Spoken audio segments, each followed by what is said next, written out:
જય શ્રી કૃષ્ણ બધા મિત્રોને. કેમ છો બધા? મજામાં? થંબનેલ જોઈને તમને ખબર પડી જ ગઈ છે કે આ વિડીયો કેવા ઉપર છે. તો મને જે દુનિયામાંથી શીખ મળી છે, આપણે ન કહીએ કે જેને પાસેથી આપણે શીખવા મળે એ આપણા એક જોઈએ તો ગુરુ જ કહી શકાય.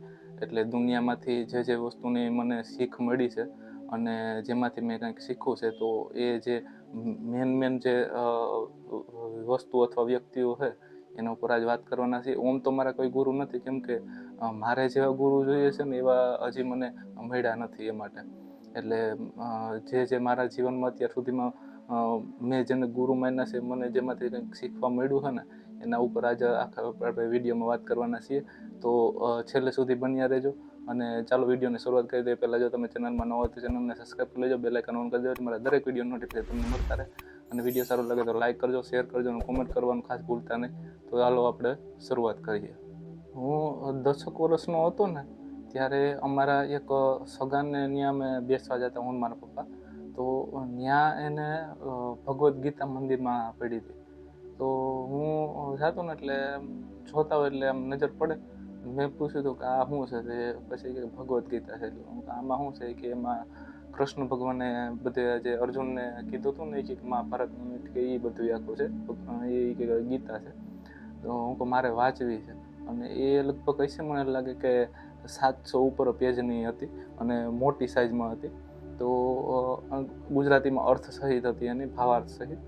એટલે મેં કીધું કે મારે વાંચવી છે. તો બાપાને જેના ઘરે અમે ગયા હતા ને, કે હજી તું નાનો છે, હજી તને કે સમજાય નહીં, કે એમાં હું લખ્યું છે ને કે બહુ ઊંડી વાતો લખેલી છે.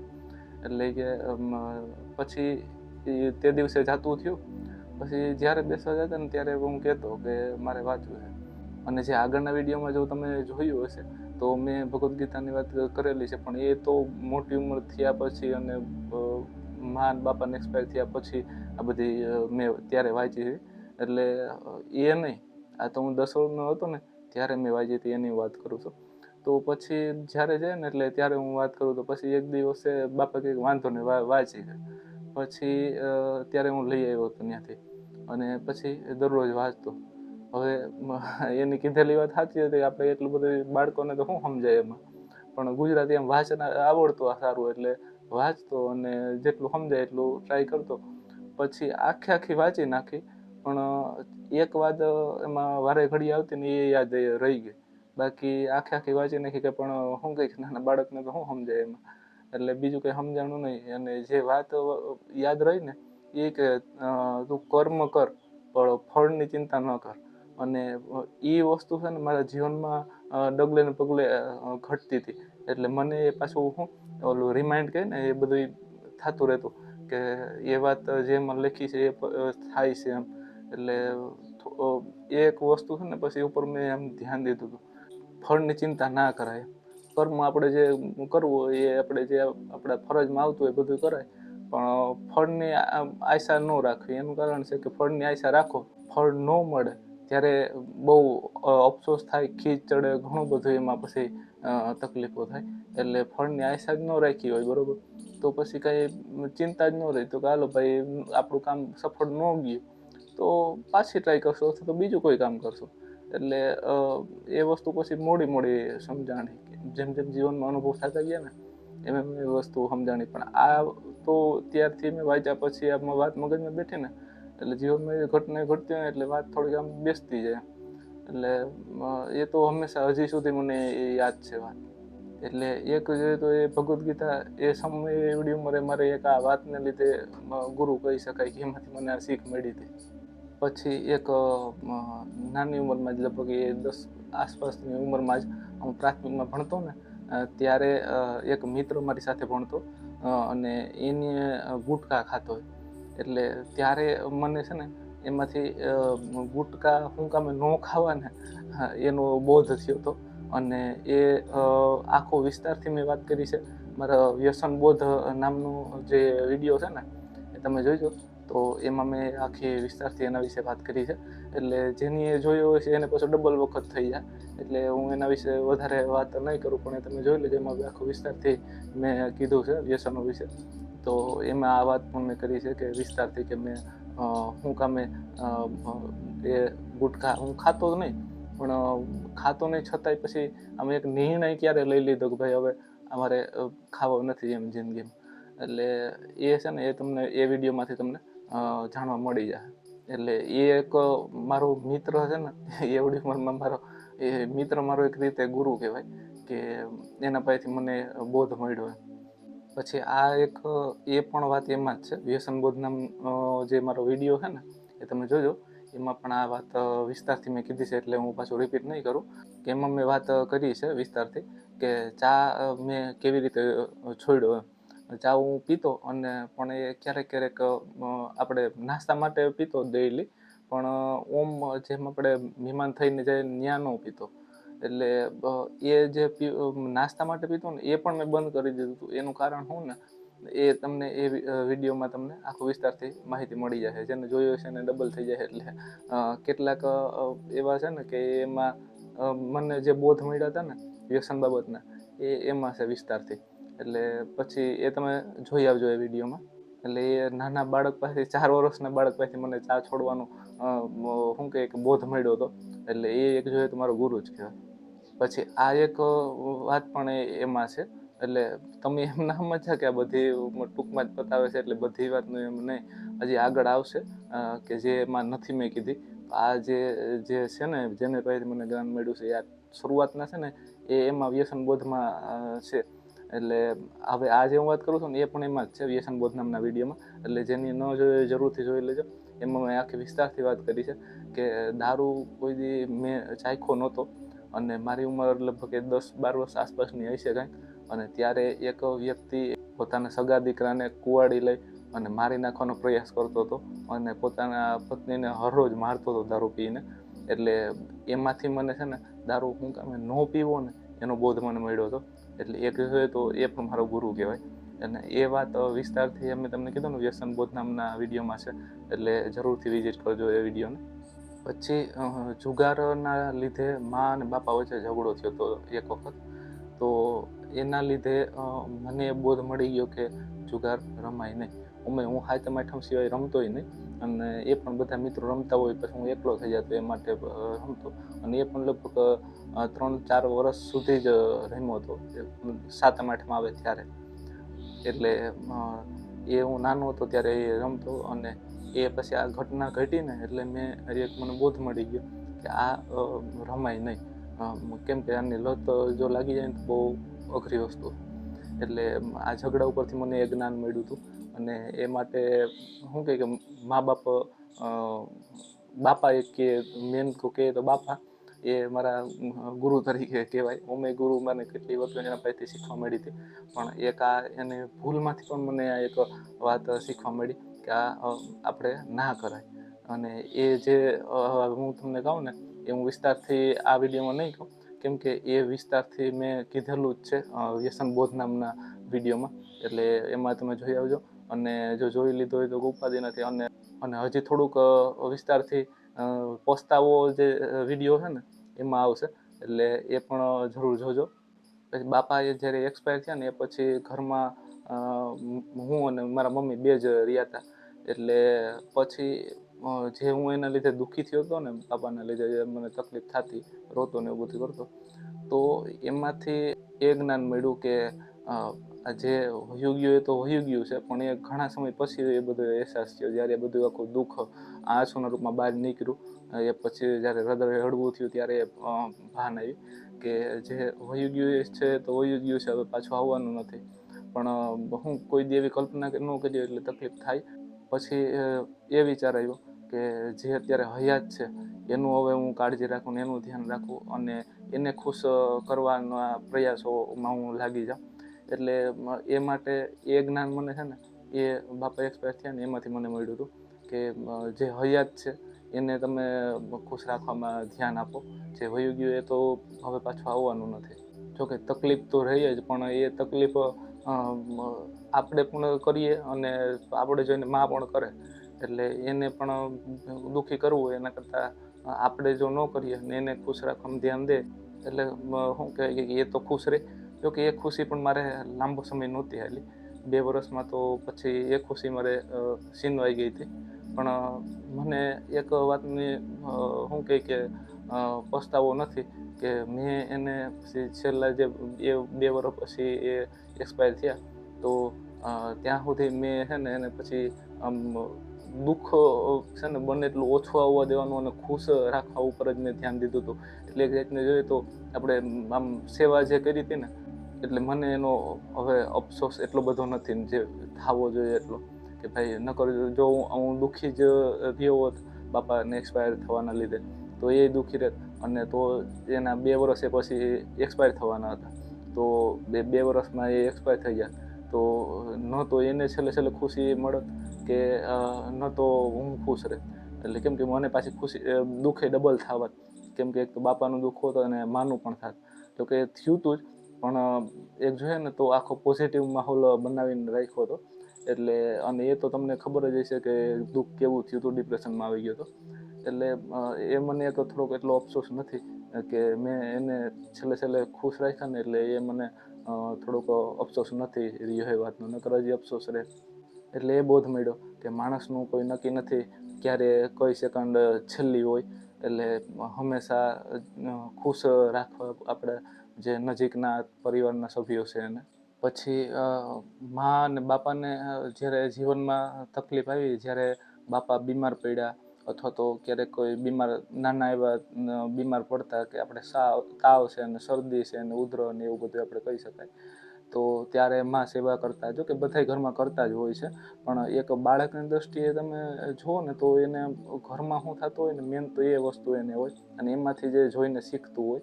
એટલે કાંઈ પણ તકલીફ થાય, માને તો કંઈ તકલીફ થાય તો બાપા સેવા કરે, ધ્યાન દે. પછી બાપાની તકલીફ થાય તો માં ધ્યાન દે. પછી બાપા જ્યારે બીમાર પડ્યા 2010માં, અને પછી જે માએ સેવા કરી છે એ તો હવે હું શબ્દોમાં વર્ણન નહીં કરી શકું. મેં તમને કીધું ને કે 30% મારા જીવનની ઘટનાઓ એવી છે કે કહી શકાય એમ નથી, કેમ કે એટલું મારું હૃદય હજી મજબૂત નથી. એટલે પછી એ વસ્તુ હું બહુ નહીં કહી શકું વિસ્તારથી. અને પણ એ સાથ આપ્યો ને એની એકબીજાનું દુઃખમાં સુખમાં, કેમ કે પરિસ્થિતિ પણ ગરીબ હતી. એક જોઈએ તો ક્યારેક ટાણાનું કરવું પડતું, મજૂરી કરતા બાપા, અને એ પરિસ્થિતિમાં પણ એને સાથે રહ્યા શરૂઆતથી જ, કે અમારે એટલી આજુ કાંઈ નહોતી, પહેલેથી જ આમ જોઈએ તો બાપા મજૂરી જ કરતા, છતાં પણ એ એના જીવનમાં આવ્યા, એનો સાથ આપ્યો દુઃખમાં સુખમાં, અને છેલ્લે સુધી સાથ આપ્યો એમ. એટલે એ વસ્તુમાંથી એમ શીખવા મળ્યું કે પરિવારની કિંમત કેટલી છે અને સાથની કિંમત કેટલી છે. સુખમાં તો બધા સાથ આપતા હોય, પણ દુઃખમાં સાથ આપે ને એ સાચો સથવારો કહેવાય. પછી 18 વર્ષનો થયો ને ત્યારે મા પણ એક્સપાયર થઈ ગયા હતા, અને બાપા તો હું 16મું વર્ષ મારે હાલતું ત્યારે એક્સપાયર થઈ ગયા હતા, અને મા અમારે 18મું વર્ષ હાલતું ત્યારે એક્સપાયર થઈ ગયા. એટલે 18 વર્ષનો થયો ને 19મું મારે જ્યારે હાલતું હતું ને, એ પછી મેં જે દુનિયાના અનુભવો, મા અને બાપા એક્સપાયર થયા પછી જે દુનિયાના અનુભવો મને મળ્યા છે ને, એને તો આમ જોવો ને તો જેટલું કે આમ કહેવા બેહું ને તો લગભગ અઠવાડિયું લાગી જાય. એટલે એ જે આખા જીવનના અનુભવો, ઠોકરો, એ બધું કેમ કે ભેગું થયું બધું આખું મારી 2-3 વર્ષમાં આખી દુનિયા મારી વેર વિખેર થઈ ગઈ હતી. ચલો સુનામી આવ્યું એને કેમ બધું હાવ પતી જાય અને પછી નવું સર્જન આપણે કરવું પડે. એટલે એના જેવું આખું જીવન થઈ ગયું હતું, અને ક્યાંય આમ કંઈ ભાન ન પડે કે મગજ, મેન વસ્તુ એ જ કે મગજ કામ ન કરે, ભાઈ શું કરવું, કોઈ દિશા સૂઝે નહીં. ચારે બાજુ જોઈએ તો ક્યાંય અંજવાળું ન દેખાય, અંધારું જ અંધારું લાગે બધે. એટલે એ જે પરિસ્થિતિમાંથી પસાર થયો છે ને, એટલે એ જે અનુભવો મને મળ્યા છે ને, એક તો એ પણ મને આ જીવનમાંથી શીખ મળી છે. એટલે એ જોઈએ તો એ દુનિયામાંથી મને બધું ઠોકરો, અનુભવો મળ્યા છે, એટલે દુનિયા પણ મારો ગુરુ કહી શકાય. અને એ એક્સપાયર થયા પછી મારી રીતે શીખવાનું હતું, મારે જ મારા મા બાપ બનવાનું હતું, મારે જ મારા વડીલ બનવાનું હતું, અને મારે જ મારો પરિવાર બનવાનું હતું. એટલે મારે મારું ધ્યાન રાખવાનું હતું, કેવી રીતે જીવન વિતાવવું, શું કરવું શું ન કરવું. કેમ કે એટલી મને કંઈ દુનિયાની ભાન હતી ને. એ તો મેં તમને વાત કરી હતી કે બાપા જ્યારે બીમાર પડ્યા 2010માં, ત્યારે હું 10માં ફેલ થયો અને સીધો નોકરીમાં લાગી ગયો હતો, દુકાનમાં કરિયાણાની. એટલે પછી 2 વર્ષ પછી મા પણ ઓફ થઈ ગયા. એટલે પછી શું કહેવાય કે મને ત્યાં સુધી આમ કંઈ બહુ બહાર નીકળવા જ નહોતો દીધો. એટલે ઓલું લોખંડની ભઠ્ઠીમાં ફૂલને નાખ્યું હોય એવી સ્થિતિ થઈ ગઈ હતી મારી. એટલે બે ઓપ્શન હતા ત્યારે મારી પાસે, કે કાં તો એવું મજબૂત બની જવું કે ભઠ્ઠી પણ ન ઉગાડી શકે, અને કાં તો પછી ફૂલ બની અને રાખ થઈ જાવ. એટલે કેટલુંક પોતાના અનુભવમાંથી શીખવાનું, પછી કેટલુંક બીજાના મા બાપ એના વડીલો એના છોકરાઓને શું શીખવાડે છે ને એના ઉપર ધ્યાન દેવાનું, એમાંથી આપણા માટે શું શીખવા જેવું છે ને એમાંથી પછી મેં ઘણું બધું શીખવું હતું. અને ઘણી બધી ભૂલો પણ કરી છે મેં. ભૂલોની તો જોઈએ તો કોઈ સીમા નથી, એટલી મેં ભૂલો કરી છે. કેમ કે થોડોક જિદ્દી સ્વભાવ છે.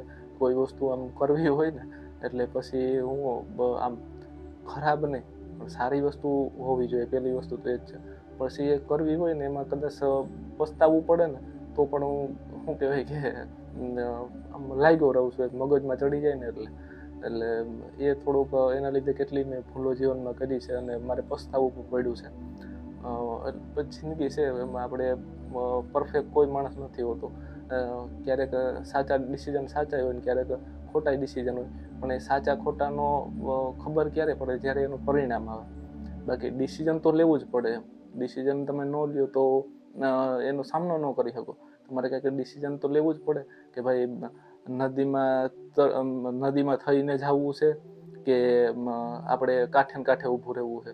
કાંઠે ને કાંઠે ઊભું રહ્યું એટલે ડિસિઝન ન લીધું કહેવાય. તમારે નદી ઓળંગવી હોય તો નદીમાં થઈને અથવા તો નદીમાં થઈને જવું જ પડે અથવા તો ઉપરથી જવું પડે, પણ તમારે એમ નદી તો ઓળંગવી જ પડે. એટલે તમારે ડિસિઝન લેવું પડે કે ભાઈ આપણે કઈ રીતે જવું છે, એમ તરીને જવું છે, હોડીમાં જવું છે કે આકાશ માર્ગે જવું છે, બરોબર. પણ જવું તો છે જ, એટલે ડિસિઝન અલગ હોઈ શકે. બાકી જો તમારે જવું જ ન હોય તો કાંઠે ને કાંઠે ઊભા રહ્યો તો પછી એનો હું ડિસિઝન ન લીધું કહેવાય એમ. એટલે ડિસિઝન તો લેવું જ પડે જીવનમાં. પછી સાચું ખોટું છે ને એ ત્યારે ખબર પડે કે જ્યારે એનું પરિણામ આવે. બાકી આપણે એમ કહેતા હોય કે ભાઈ મેં આ ખોટું ડિસિઝન લીધું, પણ એવું નથી હોતું.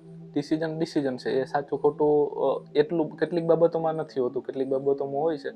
કેટલીક બાબતોમાં બરોબર છે કે આ વસ્તુ ખરાબ છે, આ વસ્તુ ના કરાય, એવું ડિસિઝન ન લેવાય, એવું ડિસિઝન ખોટું કહેવાય. પણ કેટલીક આપણી સારી વસ્તુ હોય ને એમાં પણ આપણે શું કહીએ કે આપણે જ્યારે કામ ન થાય ને એટલે આપણે એમ કહીએ કે ઓહો આ ખોટું ડિસિઝન મેં લઈ લીધું, આના કરતાં ઓલું બીજું ડિસિઝન સારું લીધું હોત ને તો મારું કામ થઈ જાય. પણ એવું નથી હોતું. એ તો એ ન થવાનું તો એ પણ ન થાત. આ મારો અનુભવ છે, હું તમને જણાવું છું. બાકી પછી બધાયનો અલગ અલગ વિચારો હોય છે. તમારા વિચારે હું જે વાત કરું છું ના તમારો વિચારો પણ જે હોય એ જણાવજો મને કોમેન્ટમાં, એટલે મને પણ થોડુંક જાણવા મળે. પછી કેટલાક શું કે નોલેજ બાબતના અને જ્ઞાન વિજ્ઞાનના પુસ્તકો જ્યારે હું કહું ને કે ડિપ્રેશનમાં આવી ગયો હતો અને જંગલમાં નોકરી કરવા વયો ગયો હતો ઉના બાજુ. એટલે ત્યાં પછી શું કે ગાર્ડની નોકરી હતી અને 12 કલાક તમારે એ જગ્યાએ રહેવાનું જોઈએ, એટલામાં ઘૂમરા મારી શકો. પણ ત્યાં પછી કોઈ હોય નહીં ને આખો જંગલ એરિયો ને તમને કંઈ જોવા ન મળે. એકલા ને એકલા 12 કલાક એકલા વ્યક્તિને કાઢવાની એમ. વાતાવરણ કુદરતી હોય, પણ હવે સમજી લો કે એક દિવસનું તો નથી. મેં એને કેટલા વર્ષો સુધી એકલા નોકરી કરી છે કે એકલા ને એકલા ત્યાં રહેવાનું. એમાં ત્રણેય ઋત આવી જાય, શિયાળો, ઉનાળો, ચોમાસું. પછી રાતમાં દિવસમાં બે પારી બદલતી. એટલે એટલું બધું હોવા છતાં એને ન્યાય એ માટે છે ને ફ્રી આપણે હોઈએ ને તો હવે શું કરવું, ત્યારે 5G આવ્યું નહોતું અને 4G આ જીઓમાં છે ને 1.5-2 GB એ તમારે કરાવવું પડે અને એ પણ તમારે જલ્દી ખતમ થઈ જાય. પાછું શું કે 12 કલાક નોકરી પર લેવાનું તમે મોબાઈલ કેટલો વાપરી શકો? 3-4 કલાકમાં તો વધીને 5 કલાકમાં તો તમારું ચાર્જિંગ પૂરું થઈ જાય નેટ ચાલુ હોય તો. એટલે પછી દિવસ કેમ કાઢવું? એટલે પછી મેં ત્યાં છે ને હું કહું ને તમને જ્ઞાન વિજ્ઞાનના કેટલાય પુસ્તકો લીધા હતા અહીંયા દુકાન હતી ત્યાંથી. એટલે એમાંથી એ વાંચતો રહેતો અને એમાંથી શું કે માહિતી લેતો, એમ નોલેજ મળતું. એટલે થોડાક એમાંય ઘણા ખરા પૈસા હું એમાંય ખર્ચાઈ ગયો છું, ઘણા એટલે ઘણા ખરા એમ. એટલે એમાં એને લીધે શું કે આર્થિક રીતે બહુ પાછળ રહી ગયો છું. અને બીજા તમને કીધા કે આ યુટ્યુબમાં કેટલાય મેં ખર્ચી નાખ્યા છે. એટલે મેં તમને કીધું ને આગળ કે હું કેટલીક વસ્તુ હોય ને એમાં હાવ ખૂંચતી જાઉં ને એટલે પછી એમાં શું કહેવાય કે પસ્તાવો એ કરવો પડે. પણ હજી હું હાર તો નથી માની મેં, આગળ પછી હવે ઈશ્વરની મરજી, જે એને કરાવવું હોય. પણ હજી સુધી તો આપણે જો હું વિડીયો બનાવું જ છું, અને બાકી તમારા સપોર્ટની ખાસ જરૂર છે. પણ એ પુસ્તકોમાંથી ને મને એટલું જાણવા મળ્યું છે કે કેટલીક વસ્તુ છે ને જે તમે પૈસાથી નથી ખરીદી શકતા ને, એ વસ્તુ આમાં હોય છે. કે તમને પૈસા તમારી પાસે ગમે એટલા હોય ને, પણ એ તમે હા એને તમે ખરીદી કરી શકો, પણ તમારી પાસે ટાઈમ તો હોવો જોઈએ ને. એટલે આ જે કેટલીક એવી સમજણો છે ને જે પુસ્તકોમાં ને એમાં બધી છે, તો એ છે ને તમે એનો પૈસાથી મૂલ્યાંકન કરી જ ન શકો એ જ્ઞાનનું. પછી એક શબ્દ છે મહેમાન. એ શબ્દ મારો ગુરુ છે. કેમ કે કેટલીક જગ્યાએ કોઈ આપણે ખરાબ કોઈ કામ કરતા હોય, અને એ શબ્દ જો ખરેખર આમ હૃદયથી યાદ આવે જાય ને, એટલે આપણે આમ એક જો પછી માણસ ઉપર આધાર રાખે છે, તો એ આપણે એ કામ ન કરીએ કે ભાઈ આ કામ બરોબર નથી એમ. એટલે એ કેટલી વખત મારા જીવનમાં એ વસ્તુ થાય છે કે ક્યારેક હું ભૂલથી કોઈ કામ એવું કરતો હોય, તો એ શબ્દમાં અંદરથી એમ ન કોઈ આમ આકાશવાણી ઉપરથી થતી એવી રીતે આમ અંદરથી આકાશવાણી જેવું આમ સંભળાય, અને થોડોક આમ ભાનમાં આવી જાય એલર્ટમાં કે ભાઈ આપણાથી ભૂલ થાય છે. કેમ કે માણસ માત્ર ભૂલને પાત્ર, દરેકથી ભૂલ થતી જ હોય. કેમ કે કાલે આપણે નહીં હોય આ દુનિયામાં, અને એ પણ નહીં હોય જેનું આપણે ખરાબ કરીએ છીએ. પણ કર્મ તો હોવાના છે, એ તો સાથે જ આવવાના છે. એટલે એ જે વસ્તુ છે ને, એ મહેમાન શબ્દ, એ ક્યારેક આમ વાતોમાં બોલાઈ જતો ને, એટલે સીધી એ મગજમાં લાઈટ થાય.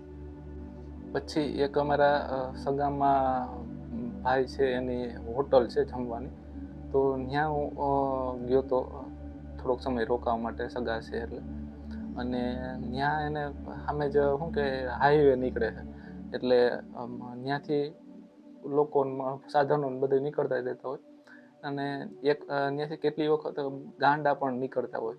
તો એક વખત ચોમાસાનો સમય હતો ને હું ત્યાં રોકાવી ગયો હતો, અને એવો વરસાદ ત્યારે ચાલુ હતો કે કંઈક ઓરેન્જ એલર્ટ કે રેડ એલર્ટ લગભગ જારી થઈ ગયો છે.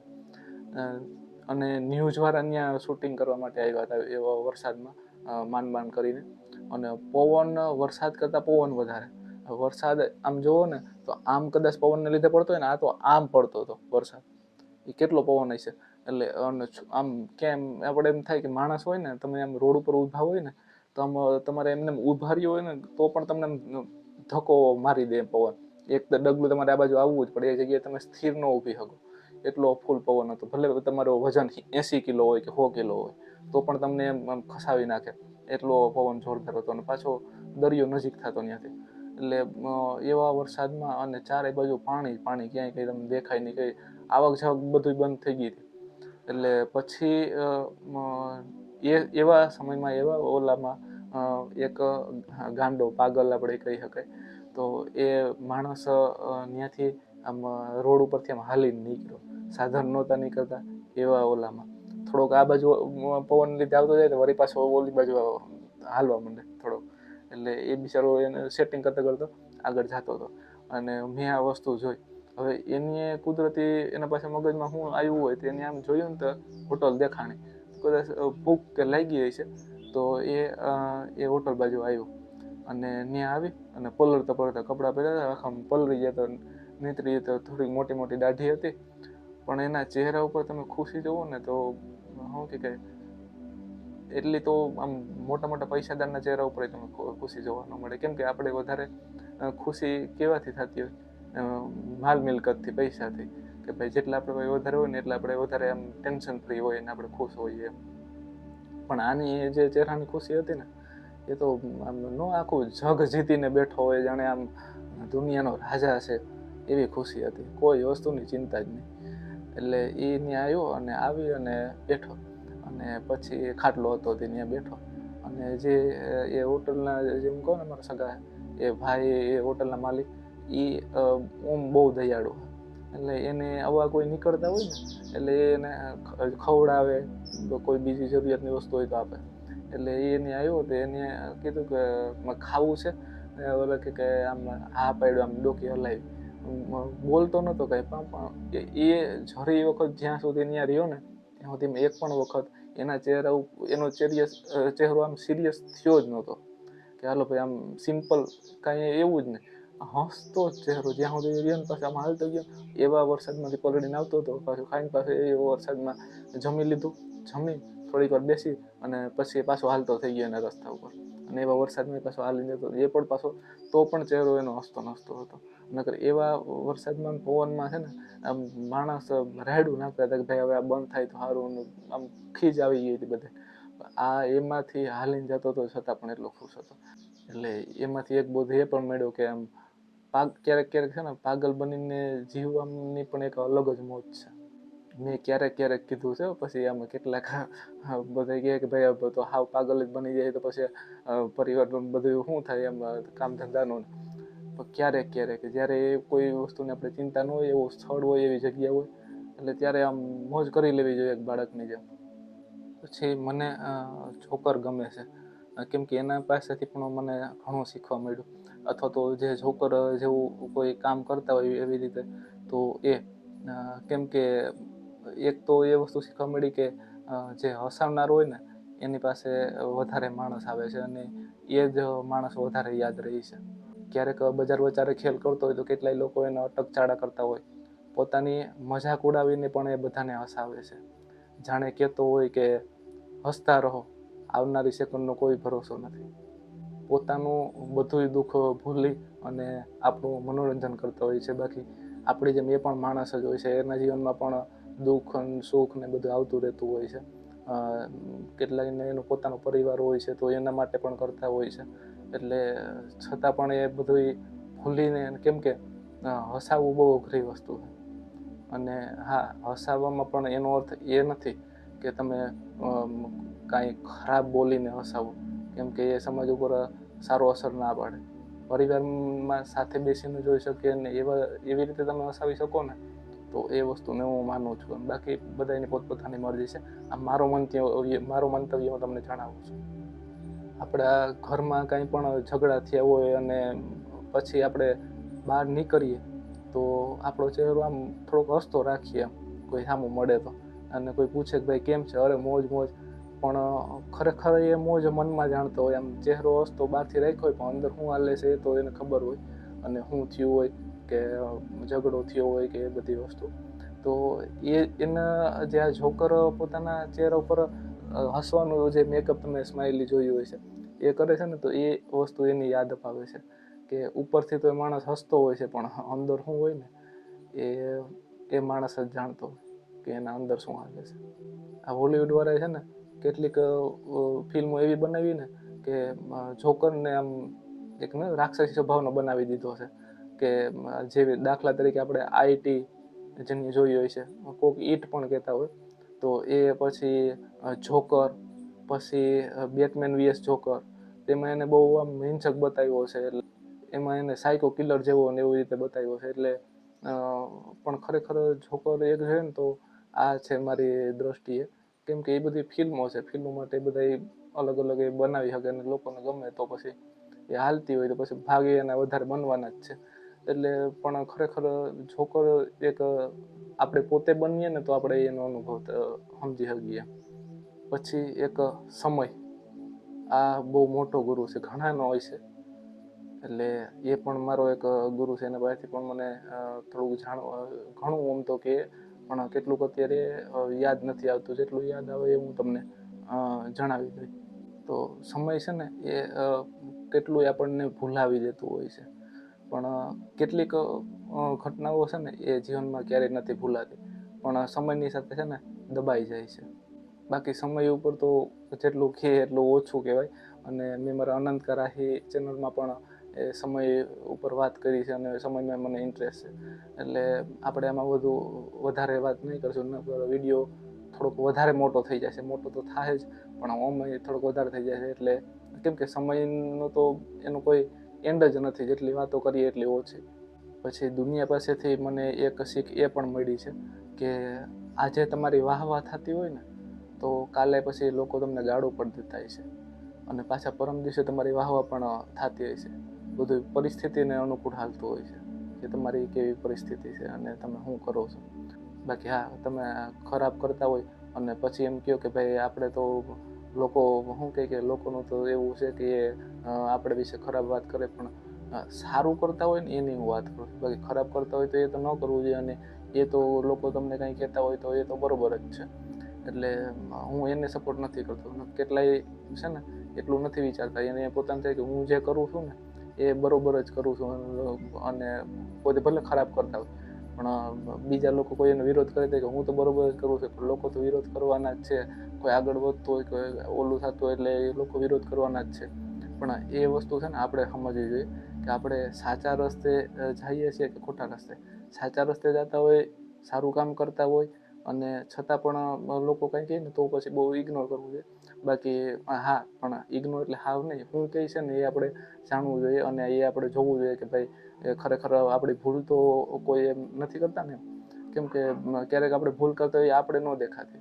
બાકી હા, ખરાબ રસ્તે કોઈ ખરાબ કામ કરતા હોય અને પછી લોકો તમને ખરાબ કંઈ કહેતા હોય કે કંઈ તમારા વિશે ખરાબ વાત કરતા હોય તો તમારે એ વસ્તુ સમજવી જોઈએ કે ભાઈ આપણે કંઈક ખરાબ રસ્તે છે, ખોટા રસ્તે છે. એટલે સારા કામ કરવા જોઈએ, સારા કર્મ કરવા જોઈએ, અને એમાં આપણે ધ્યાન દેવું જોઈએ.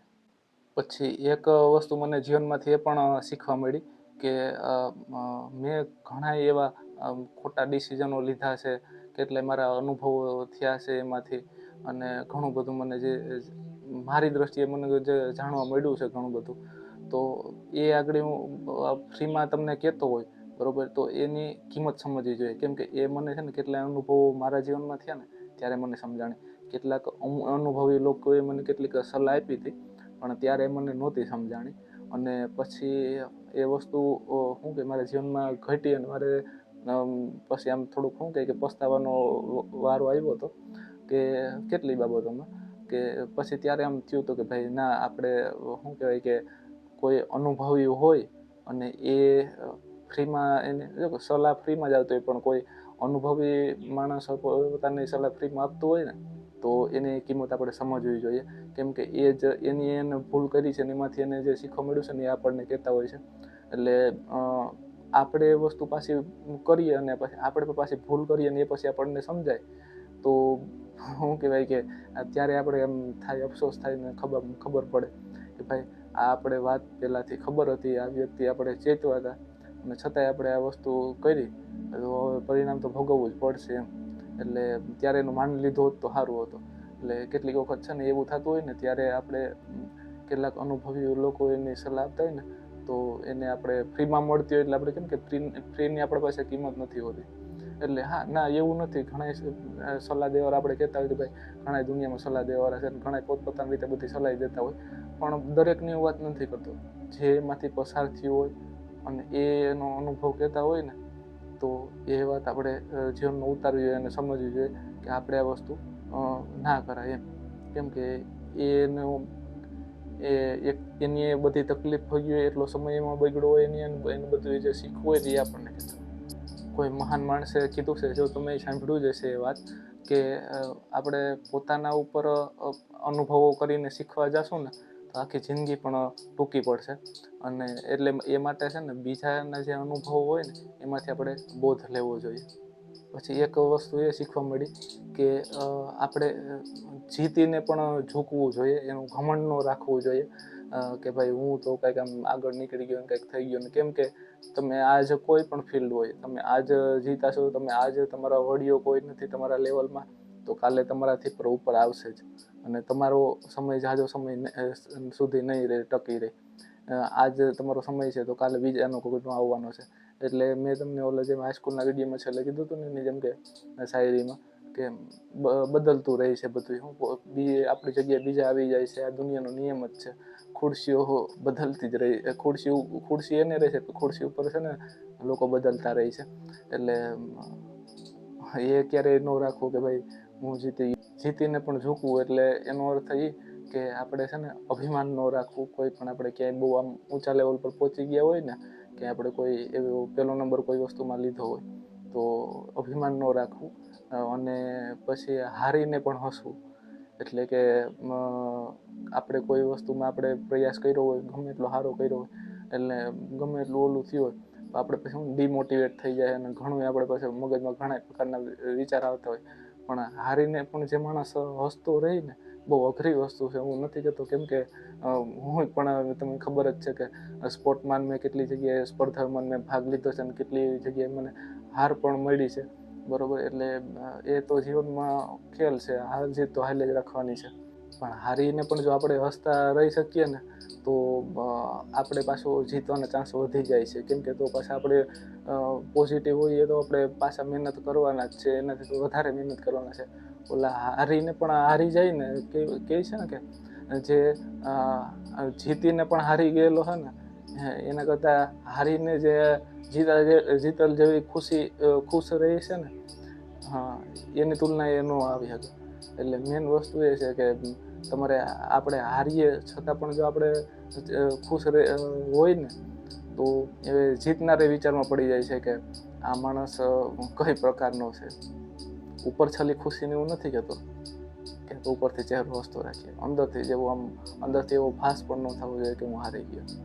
પાછો પ્રયાસ કરી, એક પ્રયાસ નિષ્ફળ ગયો પણ હાર્યો નથી, એમ અંદરથી હાર્યો હોય હાર્યો. એટલે જીતીને પણ ઝૂકવું અને હારીને પણ હસવું. દુનિયામાં કેટલી જગ્યાએ મેં એ પણ જોયું છે જેમાંથી મને શીખવા મળ્યું છે કે આપણી પાસે પૈસા આવી જાય ને એટલે આપણે પોતાનાને ભૂલી જઈએ છીએ. અને કેટલી જગ્યાએ એવું પણ બને છે કે પોતાના પાસે પૈસા આવી જાય ને તો એ આપણને પણ ક્યારેક ભૂલી જાય છે. દરેકને હું નથી કહેતો કે દરેક ભૂલી જતા હોય છે, પણ કેટલા એવા હોય છે કે જે ભૂલી જાય છે. તો એ ન ભૂલવું જોઈએ, કેમ કે દરેકનો સમય હોય છે અને ધૂળની પણ જરૂર પડે છે જીવનમાં. પછી જીવનમાંથી મને એક વસ્તુ એ પણ શીખવા મળી કે જે માણસને પોતાના જે વખાણ પસંદ હોય ને, તો એનું પોતાને એ પોતે જ બને છે. એનું કારણ એ છે કે શીખ છે ને આપણે ભૂલમાંથી મળે. ભૂલ આપણે કરીએ તો એમાંથી જ આપણે શીખવા મળતું હોય છે.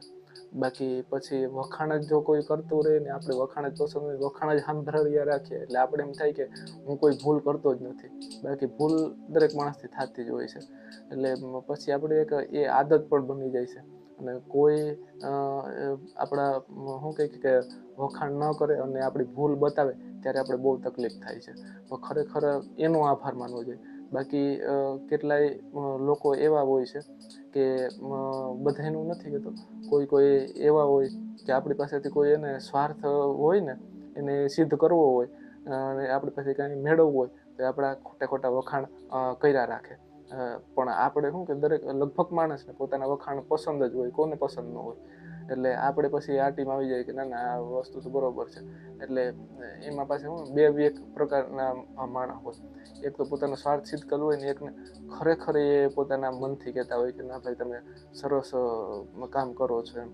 એટલે એ જે વસ્તુ છે ને એ આપણા ઉપર આધાર રાખે છે. આપણે સમજવાની હોય છે કે એ માણસ ખરેખર કહે છે અને એમાં અંદરથી છે એવું કે આપણા પાસેથી શું કે કોઈ સ્વાર્થ હોવાના લીધે મીઠિયું મારે છે, એમ આપણે કહી શકીએ. એટલે વસ્તુ એ છે કે એ આપણા ઉપર આધાર રાખે છે. આપણે એને ઓળખવું જોઈએ કે ભાઈ માણસ કેવી રીતે વખાણ કરે છે. પછી એક વસ્તુ જીવનમાંથી એ પણ શીખવા મળી કે દુઃખના કેટલાક જે કારણો છે ને એમાંથી એક કારણ એ પણ છે કે સુખની આશા. એટલે એનો અર્થ એ નથી કે તમારે સુખની આશા ન રાખવી જોઈએ. આશા ઉપર જ માણસ જીવતું હોય છે. અને આગળના કોઈ વિડીયોમાં પણ મેં લગભગ કીધેલું છે કે નિરાશા કરતા છે ને 0.01% આશા હોય ને ખાલી તો એ ઉત્તમ છે. એટલે આશા તો રાખવી જ જોઈએ, નિરાશા જીવનમાં આવવી જ ન જોઈએ. એટલે ભલે તમે 100% આશા રાખો, એનો પણ હું કોઈ વિરોધ નથી કરતો કે નથી. હું આમાં એ કહેવા માંગતો કે તમે ભાઈ નિરાશ બની જાઓ કે આશા ન રાખો સુખની. સુખની આશા રાખવી જોઈએ. સુખની આશા ઉપર જ આપણે જીવીએ છીએ અને દુનિયા હાલે છે કે ભાઈ આપણે આ કરશું તો આપણે આ સુખ મળશે, આ કરશું તો આ સુખ મળશે. દાખલા તરીકે સામાન્ય વસ્તુ આપણે જીવનની લઈએ, બરોબર. તો આપણે મહેનત કરતા હોઈએ છીએ કે હાલો ભાઈ આપણે કામ ઉપર જઈએ તો આપણે એમાં શું જોઈએ કે આપણે કમાશું તો આપણે કપડાં લેશું તો એ એક સુખ મળશે. અનાજ લેશું તો આપણે પેટનું સુખ એક કહેવાય, બરોબર. એટલે એવી આપણે કેટલી જરૂરી જીવન જરૂરિયાતની વસ્તુ છે, બધું એના ઉપર જ થવાનું છે. અને એ આશા વગર જ આખી દુનિયા ટકેલી છે. આશા 100% રાખવી જ જોઈએ. હું નિરાશાવાદી માણસ નથી, આશા રાખવી જોઈએ. પણ મારું કહેવાનું એ છે કે આની આપણે તૈયારી રાખવી જોઈએ, કે ભાઈ આપણે સુખની આશા રાખી છે તો આપણે દાખલા તરીકે કે સમજી લો કે આપણે ક્યાંય નોકરીએ લાગ્યા છે, બરોબર. હવે પછી આપણે મહિનો દિવસ ત્યાં કામ કર્યું અને મહિના દિવસ પછી કોઈ એવી ઘટના ઘટી જાય છે કે કંપની ઉપડી જાય છે કે કોઈ XYZ કોઈ પણ વસ્તુ બની જાય છે, બરોબર. ને આપણે એક એ આશા રાખીને બેઠા હોય કે પહેલી તારીખ છે આપણે એ વસ્તુ થાય, પગાર આવશે, આ વસ્તુ લેશું, ઓલું લેશું, આ લેશું, બરોબર. અને એ વસ્તુ ના થાય, બરોબર. એટલે આશા જે આપણે સુખની આશા રાખી હોય એ પૂરી ન થાય એટલે આપણે કેવી તકલીફ થાય. એટલે વસ્તુ એ છે કે સુખની આશા આપણે રાખીએ ને એટલે દુઃખ પણ ક્યારેક આવી શકે, એટલે એની તૈયારી રાખવી જોઈએ. હું આશા ન રાખવાનું નથી કહેતો, નિરાશ થવાનું કહેતો જ નથી, પણ એક આપણે તૈયારી રાખવી જોઈએ કે ભાઈ ક્યારેક આપણે જે સુખની આશા છે એ પૂરી ન પણ થાય. એટલે દુઃખની પણ તૈયારી રાખવી જોઈએ. ન કે પૂર પહેલાં પાર બાંધી રાખવી જોઈએ, એની જરૂર દુઃખની પણ તૈયારી રાખવી જોઈએ કે ભાઈ દુઃખ પણ આવી શકે, આમ એ આપણે આશા પૂરી ન થાય ત્યારે. પછી એક જીવનમાંથી મળેલો અનુભવ એ છે, પુસ્તકમાંથી મને મળ્યો હતો કે તર્કથી છે ને થોડીક ઊંડી વાત લાગશે કે તર્કથી છે ને તમે હરેક વાતનો વિરોધ કરી શકો, સાચી વાતને પણ ખોટી સાબિત કરી શકો છો. ન કહેતા કે સાચું એ સાચું, પણ એને વાતોથી તમે ખોટું સાબિત કરી શકો છો તર્કથી. બાકી છેલ્લે જીત તો સત્યની જ થવાની છે, એ તો પાક્કું જ છે. પછી જીવનમાંથી એક વસ્તુ એ પણ શીખવા મળી કે કેટલી બાબતોમાં છે ને બે વ્યક્તિ સાચા હોય છે, એક વસ્તુને સપોર્ટ કરનાર અને એ જ વસ્તુનો વિરોધ કરનાર. એ હું તમને એક સાઈડમાં ફોટો આપી દઈશ, બરોબર, એમાં તમે સમજી જાજો. એટલે બે વ્યક્તિ સાચા હોય છે જીવનમાં, એનો એ જ એક વસ્તુ એક જ હોય છે, મુદ્દો એક જ હોય છે, વાત એક જ હોય છે, પણ એનો વિરોધ કરનાર પણ એ સાચો હોય છે એની રીતથી, અને એને સપોર્ટ કરનાર પણ એની રીતે સાચો હોય છે. એટલે આપણા જીવનમાં પણ કેટલી વખત એ વસ્તુ થતી હોય છે, પરિવારમાં, સગા સંબંધીમાં, ફ્રેન્ડ સર્કલમાં, કે એ સામેવાળો જે આપણો મિત્ર હોય એ સાચું કહેતો, બધી વાતનું નથી કહેતો, કેટલીક કોક વાતનું જ હું ખાલી કહું છું કે એમાં એ પણ સાચો હોય છે અને આપણે પણ સાચા હોય છે. આ તમને અનુભવ કર્યો જ હશે અને મેં પણ આ કેટલી વખત જીવનનો અનુભવ કર્યો છે. ખાસ કરીને હું આ વસ્તુ છે ને પરિવાર ઉપર વધારે ફોકસ કરવા માગું છું કે આપણે ક્યારેક જીવનમાં છે ને પરિવારમાં આને લીધે વધારે તકલીફ થતી હોય છે કે એકબીજાની વાત ન સમજી શકીએ, કે એની દ્રષ્ટિથી આપણે ન જોઈ શકતા હોય છે, આપણે પરિવારના સભ્યની દ્રષ્ટિએથી આપણે ન જોઈ શકતા હોય, એટલે આ તકલીફ થાય છે. અને એનું કારણ ક્યારેક બહુ ભયંકર પણ આવતું હોય છે, પરિવારો વિખાઈ જતા હોય છે. એટલે વસ્તુ એ છે કે સામેવાળાની આપણી દ્રષ્ટિએથી થોડુંક જોવું પડે કે ના બરોબર છે, આ ખોટું હોય તો એ આપણે કહેવું જ પડે કે ભાઈ આ વસ્તુ તારી ખોટી છે. પણ કેટલીક બાબતોમાં કોઈ મુદ્દામાં એ પણ સાચું હોય છે, આપણે પણ સાચા હોય છે. એટલે એ બેયને સમજવું જોઈએ, એક ઉપર ભાર ન આવવો જોઈએ, સમજવું બેયને જોઈએ કે ભાઈ ના એ પણ સાચું છે અને આપણે પણ સાચા છીએ. એટલે તો વાંધો ના આવે. નકર કેટલાક ઝઘડા મેં જોયા છે કે પરિવારમાં, સંબંધીઓમાં, મિત્રોમાં બધા થતા હોય છે. એટલે આ વસ્તુ મેં છે ને જીવનમાં જોઈ છે, એટલે તમારી સાથે શેર કરું. પછી એક મહાન માણસે કીધું છે કે આપણા જીવનમાં રવિવાર તો બધાના જીવનમાં રવિવાર નથી હોતો. દાખલા તરીકે આપણે શરૂઆત કામથી ચાલુ કરીએ તો કેટલાયને રવિવારે રજા હોય, તો કેટલાકને રવિવારે પણ રજા ના હોય, એ કોઈને બુધવારે હોય, કોઈને રજા જ ના હોય, અઠવાડિયાના 8 દિન, મહિનાના આખો મહિનો અને વર્ષ આખું કામ જ હોય. તમારે રજા રાખવી હોય ને ત્યારે રાખી શકતા હોય, બાકી રજા હોય જ નહીં. એટલે આ કામ ઉપરથી માનસિક રીતે આપણે વિચારીએ તો આપણે સમજી લો કે આજે ખુશ છે કોઈ કારણથી, કોઈ જીવનમાં આપણે એવી ઘટના ઘટી ગઈ આપણે અનુકૂળ હોય એવી, કેમ કે માણસ સુખ અને દુઃખ એનાથી જ બધું અનુકૂળ અને પ્રતિકૂળથી જ થાય છે.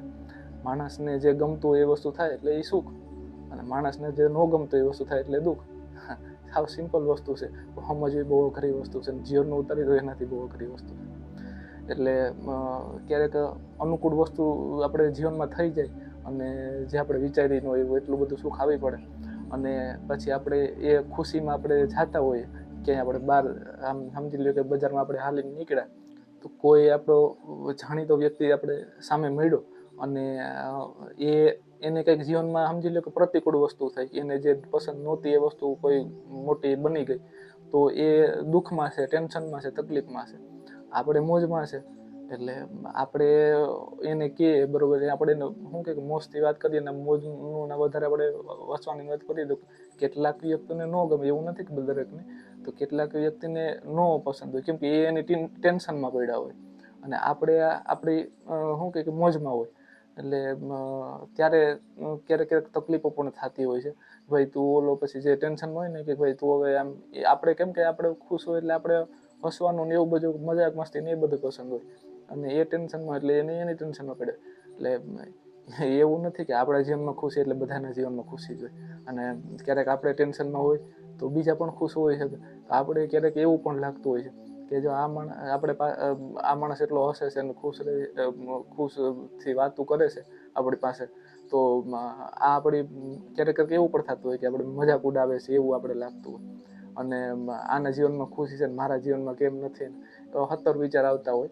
એટલે એવું નથી કે આપણા જીવનમાં શું કે ખુશી હોય તો એના જીવનમાં પણ ખુશી હોય, અને આપણા જીવનમાં દુઃખ હોય તો એના જીવનમાં પણ દુઃખ હોવું જોઈએ.